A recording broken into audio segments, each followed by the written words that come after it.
पूरी है, हमारी मांगे पूरी है, ऐसी क्या मजबूरी है, हमारी मांगे पूरी है। संविधान शोषण बंद करो, बंद करो, बंद करो, शोषण बंद करो, शोषण बंद करो, शोषण बंद करो, शोषण बंद करो। बांसवाड़ा, डूंगरपुर और प्रतापगढ़ तीनों के जिला अध्यक्ष आगे आ जाओ।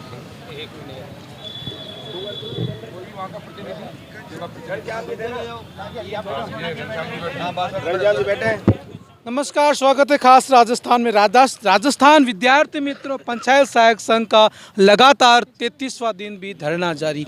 एक तरफ राजस्थान में कांग्रेस केंद्र को घेर रही है महंगाई को लेकर, लेकिन घर की लड़ाई घर के आंगन में, घर की राजधानी जयपुर में शहीद स्मारक पर बैठे हुए ये बेरोजगार नहीं दिखते, ये विद्यार्थी मित्र नहीं दिखते, जो नियुक्ति इन्होंने की और केवल 6,600 की ग्रेड पे के साथ बैठे हैं। लेकिन इन्होंने काली दीपावली भी यहाँ मनाई, गोवर्धन पूजा भी यहाँ की, उसके बाद में भी न सरकार का कोई मंत्री ना कोई नुमाइंदा इनसे बात करना है। कुछ दिन पहले दानिश अबरार जो मुख्यमंत्री के हाल ही में नवनियुक्त सलाहकार जरूर आए, क्या कुछ अभी तक वार्ता हुई उनसे? एक बार इनके प्रदेश अध्यक्ष प्रवीण जी से जान लेते। दानिश अबरार जी से क्या बात हुई, कहा वापस कुछ मैसेज आया उनको? दानिश जी हमारे धरने में आए थे और उन्होंने हमें कहा है कि भाई आपकी वार्ता एक बार सीएम साहब से करवा देते हैं, तो आप चलिए। संगठन के प्रदेश अध्यक्ष होने के नाते मैंने उनको 2 कह दिया है कि साहब धरना हम उसी कंडीशन में उठाएंगे जब हम पूर्णतः संतुष्ट हो जाएंगे कि सरकार हमारा काम कर चुकी है। आप हमारी वार्ता करवाओगे, वार्ता में वो हमें आश्वासन देंगे, आश्वासन के बाद हम धरना उठाने वाले नहीं हैं, क्योंकि हमें सरकार की नीतियों पर बिल्कुल विश्वास नहीं है। दानिश अबरार जी हमारे धरने पे सीएम साहब के कहने पे आए हैं या किस तरीके से आए ये हमें पता नहीं है, लेकिन वो सरकार के प्रतिनिधि बन के आए थे और उन्होंने हमसे कहा है। लेकिन अब हम किसी भी आश्वासन पर धरना उठाना नहीं चाहते हैं। हमने ये तय कर लिया है कि अब की बार हम आर पार की लड़ाई लड़के ही यहाँ से जाएंगे, क्योंकि हमारा जीवन वैसे भी नरक हो गया है। अब हम सोचते हैं कि लड़ते लड़ते मर के यहाँ से चले जाएँ तो कम से कम जीवन तो सुधर जाएगा, इस नरक के जीवन से हमें मुक्ति मिल जाएगी। सरकार बार बार धैर्य की परीक्षाएं ले रही है। प्रशासन गांवों के संग और प्रशासन शहरों के संग में जगह जगह पर पंचायत सहायक और विद्यार्थी मित्र सरकार के मंत्रियों को, विधायकों को और स्वयं मुख्यमंत्री को भी जोधपुर में घेरा गया। धीरे धीरे आवाज़ बुलंद हो रही है, लेकिन सरकार इनके धैर्य की परीक्षा भी ले रही है। जिस दिन इन विद्यार्थी मित्र पंचायत सहायक संघ ने धैर्य की परीक्षा ले ली चुनाव के द्वारा, जब 2023 में चुनाव होंगे तो कहीं वो सरकार को महंगे ना पड़ जाए। सरकार की इतनी हठधर्मिता क्यों? क्या लगता है सरकार क्या चाहती है? सरकार बनने से पहले सरकार ने अल्टीमेट किया था कि अगर हमारी सरकार बनती है तो हम सरकार को अपने मैनिफेस्टो में डाला था, हम आपको नियमित करेंगे। सरकार ने अभी तक उसके ऊपर कोई एक्शन लिया ही नहीं है। और अब सरकार से सीधा अल्टीमेट ये है कि अगर सरकार समय रहते हमारा नियमितकरण नहीं होगा तो 2023 में सरकार खाता भी नहीं खोलेगी, चाहे वो राज्य सरकार हो चाहे केंद्र सरकार हो। तो सरकार समय रहते विद्यार्थी मित्र पंचायत सहायकों का नियमितकरण करें। आज धरने को 33 दिन हो गए हैं, यहाँ हमारे हर जिले से 500-600 लोग आ रहे हैं, तो सरकार समय रहते हमारा समाधान करें, इसी में सरकार की भलाई है। आज कौन कौन से जिले आए? आज बांसवाड़ा, भरतपुर और डूंगरपुर आए, 3 जिले आए, 300-400 साथी आए। क्या नाम है सर आपका? मैं वर्तमान सरपंच हूँ जी सर। विधानसभा क्षेत्र घाटोल, जिला बांसवाड़ा और पूर्व जिलाध्यक्ष विद्यार्थी मित्र शिक्षक संगठन पंचायत शिक्षक संगठन का। सरकार इतनी हठधर्मिता क्यों करती है, क्या कारण है, क्या चाहती है सरकार ने हमारे नियमितीकरण के लिए हमें शिक्षा सहायक भर्ती, विद्यालय सहायक भर्ती, उसके बाद पंचायत सहायक भर्ती निकाली, लेकिन हमें नियमित करने का जो वादा किया था उन्होंने आज तक पूरा नहीं किया है। और हम चाहते हैं कि सरकार जल्दी से जल्दी हमारा नियमितीकरण करे, नहीं तो अगली चेतावनी ये है, जैसे मैं वर्तमान सरपंच हूँ, अगले समय में सरकार को इसका संदेश जाएगा कि हम एमएलए के विधानसभा क्षेत्र के चुनाव लड़े, पंचायत समिति सदस्य के चुनाव लड़े और उसके बाद पंचायत समिति, जिला परिषद सदस्य और डायरेक्टर से लेकर सारे चुनाव हम लड़ेंगे।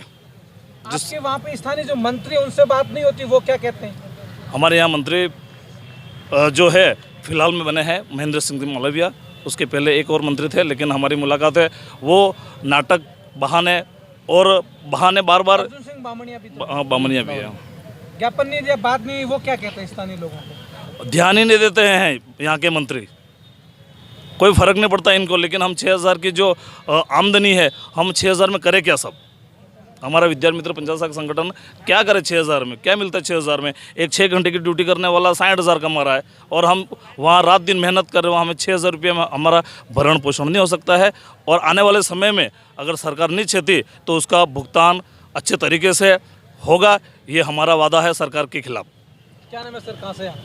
शंकर ब्लॉक घाटोल बांसवाड़ा सरपंच। आप भी सरपंच हैं, तो वहाँ के जनप्रतिनिधि से कोई बात नहीं होती आप? सर बात होती है, हमने कई ज्ञापन भी दिए हैं, वो भी कहते हैं कि हम आगे सरकार से बात करेंगे, पर वो फिर ठंडे पड़ जाते हैं, कोई बात नहीं होती आगे। आपको क्या लगता है, वो बात करना नहीं चाहते या फिर सरकार उनकी बात मान नहीं रही है? सरकार उनकी बात नहीं मान रही, या फिर वो दे नहीं रही, आगे बात नहीं करे, हमको वहाँ लॉलीपॉप दे रहे हैं कि हम सरकार से बात कर रहे हैं, ये हो रहा है। प्रदेश संयोजक हैं, उनसे एक बार जान लेते हैं अब तक का क्या कुछ लेकर अपडेट है। सरकार की बार बार हट धर्मिता, काली दीपावली भी यहाँ पर मनाई, लेकिन अभी तक सरकार जगी नहीं है। सरकार को आखिर जागना पड़ेगा। आज ये स्थिति हो गई है कि हमारे इतने मानसिक पजल हो गए हैं कि मैं भी SMS अस्पताल से आ रहा हूँ और ये मेरी दवाइयाँ रखी हैं, अभी मैं इंजेक्शन लगवा के आया हूँ, ये मेरे टाँका लगा हुआ है। यहाँ ये हालत हो गई है कि बीमार तो हो रहे हैं, जो हो रहे हैं, यहाँ एक्सीडेंट भी हमारे होने लगे जयपुर में। मेरा हाल ही में एक्सीडेंट हुआ आज दिन में, और मैं टाँके लगवा के जस्ट आया ही हूँ। सरकार, हम ये कह रहे हैं हमारी लाश क्यों ना उठ जाए। हम SMS अस्पताल में, हमारे पहले भी साथी एडमिट हुए हैं, चाहे हमारे एक्सीडेंट हो, चाहे कुछ भी हो, हमारी लाशें उठ जाएं, लेकिन ये धरना तंबू में से कब बम्बू निकलेगा ये वक्त और समय बता देगा। ज़्यादा तो बोल नहीं पाऊँगा, टाँके लगे हुए हैं, स्टिचिंग लगी हुई है, लेकिन सरकार को खुली चेतावनी ज़रूर दे रहा हूँ आपके चैनल के माध्यम से कि अब पंचायत सहायक बैकफुट पर नहीं जाएगा, किसी भी सूरत में नहीं जाएगा। हमने तो ये भी प्रण कर लिया कि सारे पर्व यहाँ मनाने के लिए हम तैयार हैं। जब तक आचार संहिता नहीं लग जाएगी, चुनावों की घोषणा नहीं हो जाएंगे विधानसभा चुनाव की, और 2023 की बात कर रहे हैं, और सरकार के बिल्कुल डटे रहेंगे। खुला चैलेंज है हमारा, और हमने ये प्रण कर लिया है कब इस तंबू में से बम्बू निकलेगा। और हम तो ये भी कह रहे हैं, बहुत बड़ा महापड़ाव डालने जा रहे हैं। जब सरकार तीसरी वर्षगांठ जो मनाने जा रही है, एक तरफ तो सरकार तीसरी की वर्षगांठ मना रही है, ऐसा उन्होंने कौन सा काम कर दिया कि वो खुशी मना रहे हैं। उनके घोषणा पत्र का वादा 100 दिन की कार्य योजना अभी तक पूरी नहीं हुई है। उसके अलावा जो बजट में पिछली बार घोषणाएं की CM साहब ने, वो अभी तक धरातल पे कहीं भी नहीं है, क्योंकि बजट तो नया भी बनने जा रहा है अभी मार्च में, लेकिन कहीं पुरानी घोषणाएं, बजट कुछ है ही नहीं है। तो हमने तो ये प्रण किया है, हम यहाँ बैठे रहेंगे, हम स्वतः ही चले जाएंगे जब हमारा काम हो जाएगा। रामजीत पटेल, संयोजक, राजस्थान विद्यार्थी मित्र पंचायत समिति। कोरोना काल में भी इन्होंने ड्यूटियाँ की है, क्या क्या ड्यूटियाँ की आपने कोरोना काल में? सर कोरोना काल में हमने ये वार्ड थे जो कोरोना पेशेंट में, वहाँ पर हमने डॉक्टरों के और नर्सों के साथ में हमने काम किया था बहुत अच्छी तरीके से। और गाँव में किसी की मदद करना, किट वितरण करना वगैरह वगैरह, पूरे दिन हम काम करते थे, मेहनत करते थे, जबकि हमारे को कोई किसी प्रकार की मतलब सुरक्षा के लिए कोई हमारे पास में उपकरण नहीं था। कोरोना काल में आपने अपने साथियों को भी खोया है? बिल्कुल, सब साथियों ने। सरकार की तरफ से लाभ मिला? आज तक राहत मिली? कुछ राहत नहीं मिली। आश्वासन जरूर दिए थे, लेकिन दिया कुछ नहीं है। कई बार कहा था कि हम संविदा कर्मियों को 50 लाख देंगे, वो देंगे, लेकिन आज तक किसी भी संविदा कर्मी को 1 रुपया तक नहीं दिया। और हम सरकार को चेतावनी देना चाहते हैं कि इन लोगों ने हमारी 2-2 भर्तियां निकाली थी। कांग्रेस सरकार में शिक्षा सहायक भर्ती निकाली थी, वो उनकी इच्छा शक्ति नहीं थी, तो उन लोगों ने वो उस भर्ती को भी रद्द कर दिया। बीजेपी सरकार आई तो हमारी शिक्षा सहायक को रद्द कर दी। फिर बीजेपी ने विद्यालय सहायक भर्ती निकाली तो कांग्रेस ने रद्द कर दी। ये एक दूसरे बढ़ चढ़ के हमारे द्वेष भावनावंश हमारी इस प्रकार की भर्तियों को रद्द करते हैं। और हमारा जो हमने 30 फॉर्म भरे थे, तो वो फार्म के पैसे भी इन्होंने नहीं लौटाए, वो पैसे भी अपने कोष में जमा करके बैठे हैं। तो हमने वसुंधरा जी को कहा था कि हमारे विद्यालय सहायक भर्ती करवा दो मैडम जी, नहीं तो हम आपका सूपड़ा साफ कर देंगे, हम आपको सत्ता में कभी नहीं होने देंगे। ये संविदा कर्मियों ने प्रण लिया था और हुआ वही। हमने कहा, सभी संविदा कर्मियों ने और विद्यार्थी मित्रों ने खुली चेतावनी दी थी कि आपको हम सत्ताच्युत करेंगे, और वास्तव में हमने किया।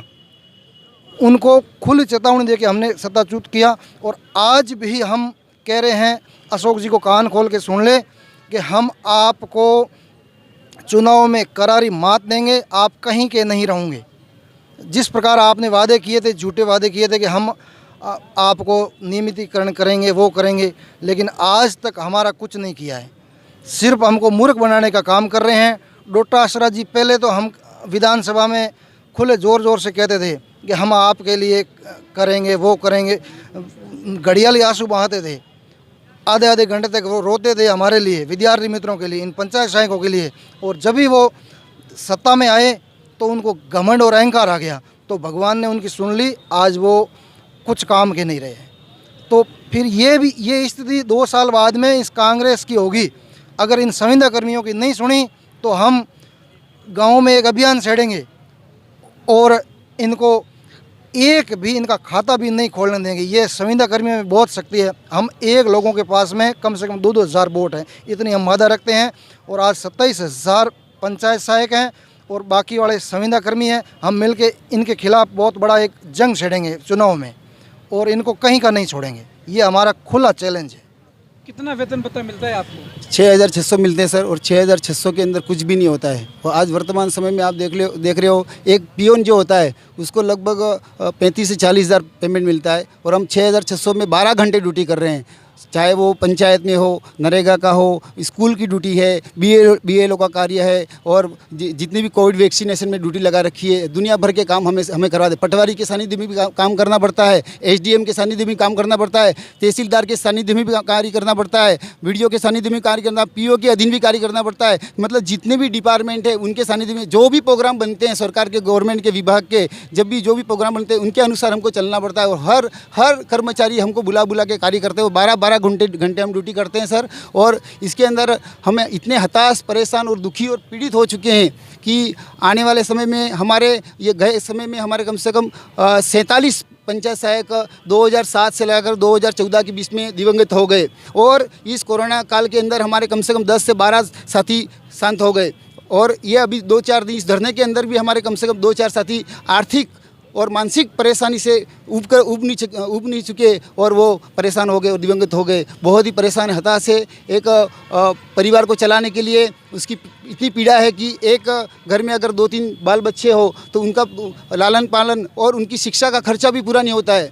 जबकि वर्तमान में घर चलाने के लिए 40 से 50 हज़ार की ज़रूरत होती है, वहाँ हम समझौता करके, हमारे परिवार के साथ समझौता करके चलाना पड़ता है। घर 6,600 में कुछ भी नहीं होता है। कई लोग आर्थिक रूप से परेशान हो चुके हैं। कई लोगों ने लोनिंग करवा रखा है इधर उधर से, और फाइनेंस वाले परेशान करते हैं। हर एक परेशानी में है पंचायत सहायक। उसका घर वाले सभी दुखी है, परेशान हो गए। अगर पंचायत सहायक का नियमितीकरण नहीं हुआ तब तक ये पंचायत सहायक यहाँ से नहीं हटेंगे।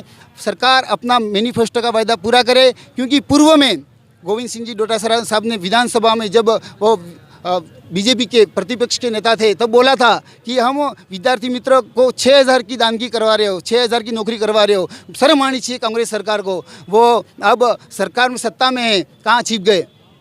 वो किस प्रकार से बर्ताव कर रहे हैं उनको खुद को समझना चाहिए। उसके बाद में BD कल्ला के समय में, बीजेपी सरकार के समय 2013 के अंदर संविदा कमेटी बनी थी, और कई बार 2013 से अभी तक कमेटी बनी थी, 2017 में फिर कमेटी बनी, उसका फैसला अभी तक नहीं आया। और हमें बिल्कुल असहाय, दुखी, पीड़ित हो चुके हैं। अब कुछ भी हो जाए, चाहे हम मर जाएंगे, लेकिन अब हम नियमित होकर ही जाएंगे। घनश्याम लोबाना, जिला उपाध्यक्ष, डूंगरपुर। कब तक इंतजार करोगे? सरकार तो कमेटी का गेम खेल रही है।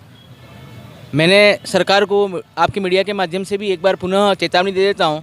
सरकार ये 2 साल, ये सरकार के अंतिम 2 वर्ष हैं। चाहे ये पंचायत सहायक के रूप में हमें नियमित कर दे, या इस सरकार का भी सुपड़ा साफ करने के लिए हम बिल्कुल तैयार बैठे हुए हैं। जिस तरीके से हमारा देश जब आज़ाद नहीं हुआ था, हमारे देश में अंग्रेज़ों ने भारतीयों का शोषण किया था, इसी तरीके से ये राजस्थान की सरकारें हैं। एक बार भारतीय जनता पार्टी, एक बार कांग्रेस, दोनों ने मिलकर विद्यार्थी मित्र पंचायत सहायक का शोषण किया है। जब ये सत्ता में नहीं होते हैं तब ये बड़ी बड़ी बातें करते हैं। जैसे गोविंद सिंह जी डोटासरा साहब के बारे में बता दूं, विधानसभा में इतना चिल्ला के भाषण करते थे। जब से सत्ता में आए तब से इन्होंने पंचायत सहायक को कुछ समझा ही नहीं है। और ये शिक्षा मंत्री रहने के बाद में तो पंचायत सहायकों की इतनी ऐसी हालत कर दी है कि ये अपने विभाग में लेना तक पसंद नहीं करते हैं। तो मैं सरकार को खुली चेतावनी देता हूं, या तो सरकार हमें इन 2 वर्षों में नियमित कर दे, या हम सरकार का सुपड़ा साफ करेंगे। आज मीडिया के माध्यम से मैं एक बात और बता देता हूं कि जब ये तीसरी वर्षगांठ बनाने के लिए बैठेंगे तो हो सकता है हम 27,000 अपने परिवारों के साथ, अपने बीवी बच्चों के साथ में, मेरे से पहले भी हमारे राजस्थान के प्रदेश अध्यक्ष प्रवीण जसरापुर जी, संयोजक रामजीत जी पटेल साहब ने पहले ही आगाह कर दिया है कि हो सकते हैं तो हम अपने मवेशियों को भी लेकर इस जयपुर की धरती पर आएंगे और आंदोलन करेंगे और उग्र आंदोलन बनाएंगे, ताकि किसी भी तरीके से हम इस गुलाम की ज़िंदगी से, शोषण की ज़िंदगी से मुक्ति पा सकें। विद्यार्थी मित्र, जिला संयोजक घनश्याम सिंह वाजेड़ा, डूंगरपुर। डोटासरा पर आरोप लग रहे हैं कि जब वो विपक्ष में थे यहाँ तो घड़ियाल के आंसू की तरह रोते थे कि 6600 में क्या होता है। अब वो सरकार के मुखिया भी है, राजस्थान प्रदेश कांग्रेस कमेटी के अध्यक्ष हैं, उनकी बहुत बड़ी जिम्मेदारी होती है सरकार कथनी और करने में अंतर ना करें, वरना 2023 का चुनाव ज़्यादा दूर नहीं है। ये खास रिपोर्ट रमेश देगड़ा के साथ देख रहे हैं, मैं कुलदीप चारण, शहीद स्मारक, जयपुर।